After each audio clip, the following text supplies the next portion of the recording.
হয়ে বৃদ্ধ পিতা ও মাতাকে পরিকল্পনা মাফিক হত্যার চেষ্টা ছেলে। গ্রামবাসীর বিচারের মাধ্যমে বৃদ্ধ পিতা মাতাকে মামার হাতে সমঝে দেওয়া হয়। বড়খলা বিধানসভার অন্তর্ভুক্ত তাপাং ব্লকের অধীনে থাকা রতনপুর কলোনির কীর্তনের মাঠের সর্বজনীন কমিউনিটি হলে স্থানীয় বাসিন্দা অসহায় বৃদ্ধ পিতা মাতাকে পরিকল্পনা মাফিক বন্যার জলে ডুবিয়ে মারার চেষ্টাকারী পুত্র রাসমণি দাসের বিরুদ্ধে কয়েকশো গ্রামবাসী সহ স্থানীয় প্রতিনিধিরা একত্রিত হয়ে বিচারের মাধ্যমে সর্বসম্মতিক্রমে বৃদ্ধ পিতা রমন দাস বয়স 70 ও মা মনোমালা দাস বয়স 65 দুজনকেই মামার হাতে সমঝে দেওয়া হয়। এদিন বিচারে উপস্থিত তাপাং বর্ষাঙ্গন বিজেপির সদস্য জেলা পরিষদ সদস্য নির্বাচিত হওয়া নিপেন্দ্র চন্দ্র দাস বলেন, রাসমণি দাস বিগত কয়েকদিন ধরে বন্যার এই সময় বর্ষাঙ্গনে থাকা নিজস্ব বিলের জলাশয়ের মধ্যে থাকা একটি মাচাং ঘরের ভেতরে 3-4 দিন থেকে বৃদ্ধ পিতা ও মাতাকে ঘরের ভিতরে বন্ধ করে রেখে দেয়। পুরোপুরিভাবে পরিকল্পিতভাবে বন্যার জলের মধ্যে তলিয়ে গিয়ে নিজের অসহায় পিতা ও মাতাকে মারার উদ্দেশ্যে রেখে এসেছিল। কিন্তু ঈশ্বরের কৃপায় এলাকার আশেপাশের ছেলেরা বিষয়টি জেনে সঙ্গে সঙ্গে সেখানে গিয়ে ওনাদের তুলে নৌকোয় করে নিয়ে আসেন ও ওনাদের মুখের বিষয়টি বিবরণী শুনে গ্রামের মানুষদের নিয়ে বিচার বসানো হয়। বিচারের সিদ্ধান্ত অনুযায়ী উপস্থিত বৃদ্ধা মনোমালা দাসের ছোট ভাই মোহনলাল দাসকে সর্বসম্মতিক্রমে বৃদ্ধ বড় বোন ও জামাইকে একসাথে ওনার আজীবন ঘরে রাখার জন্য সমঝে দেওয়া হয়। ছেলে রাসমণি দাস ও তার স্ত্রী প্রায় সময় বৃদ্ধ পিতা ও মাতাকে সম্মতির জন্য শারীরিক ও মানসিকভাবে নির্যাতন করে থাকতো। এ ধরনের ন্যাক্কারজনক ঘটনা বিগত দিনে কোনোদিন এই এলাকায় ঘটেনি।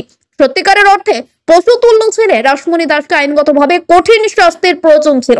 সমাজকর্মী সজলকান্তি দাস বলেন, এই গ্রামের সৃষ্টির থেকে আজ অব্দি এই রকম লজ্জাজনক ঘটনার কথা শোনা যায়নি। তিনি ধন্যবাদ জানান গ্রামের পরোপকারী ছেলেদের, যারা এই জলাশয় বিলের মধ্যে থেকে অসহায় বৃদ্ধ ও বৃদ্ধা পিতা মাতাকে তুলে এনে নতুন জীবন দান দেওয়ার জন্য।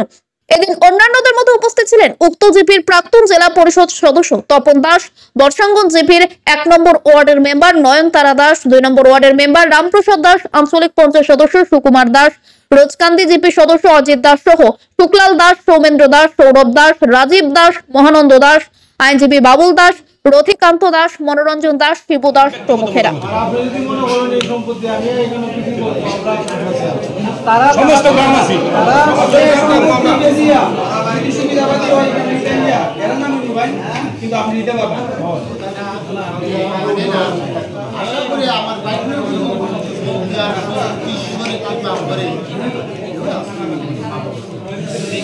আর কি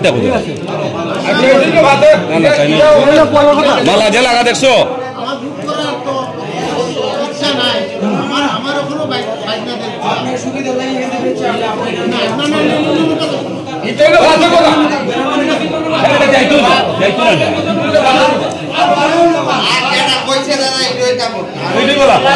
বাকি ওখানে যে ডাকাডাকি করে আসছো যারা রে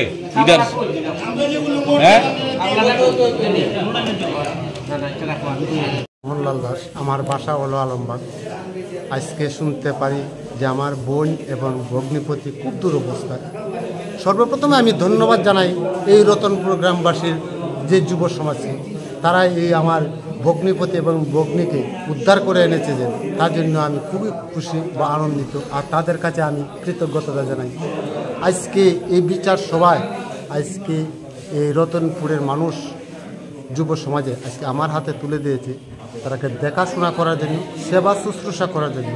আমার সাধ্য মতো আমি বলতেছি যে আমার সাধ্য মতো যতক্ষণ পারি আমি আমার বোন এবং ভগ্নিপতিকে আমি সেবা যত্ন করি, এই আমার আশা কামনা। ধন্যবাদ। আপনার ইলেকট্রনিক জিনিসপত্র নষ্ট, চিন্তার কোনো কারণ নেই।